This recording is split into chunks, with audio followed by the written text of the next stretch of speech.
खुलुमबाय नोंथांमोनखौ गोजोन मोनाबिलि नोंथांमोननिसिम जासिहरनाय थाबाय।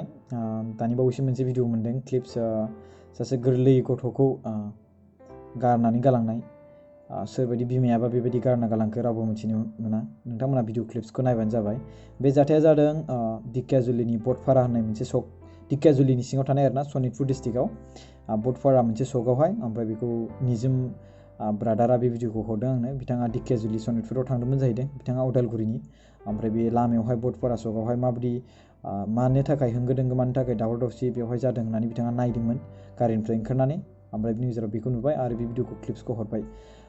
ओरैबायदि सुबुं दासिमबो दङ गथ' गथायफोरखौ जोनोम होयो आरो गारो, जोनोम होयो आरो गारो, बेबायदि आरोना। स' दायो बेबायदिनो गोबां मानसिफोरखौ नुनो मोन्दों आरो नैबे भिडिअआव मोनसे एग्जाम्पल नोंथांमोननि सिगाङाव आं देखायनि। स' रायजो राजाफोर नायदो, गथ'आ नैलाय बेनो। बे जादों सनितपुर डिस्ट्रिक्टनि सिङाव थानाय धिकियाजुलि आरो बटपारा होनना बुंदों, बटपारा सकआवहाय। नालाय गथ'आ थान्दा बोथोरावहाय बिदि गारलांनानै गथ'आ थैलायलांबाय। ओमफ्राय पुलिसनो दा हरबाय होनना बुंदों बेखौ। ओमफ्राय दा पुलिसा इनभेस्टिगेसन खालामगोनदां सोरनि बियो ना खालामगोन ना खालामा बिथांमोननि खोथासै। बाट बेखौ नुनानै आंनि गोसोआ गोबां दुखु मोन्दों।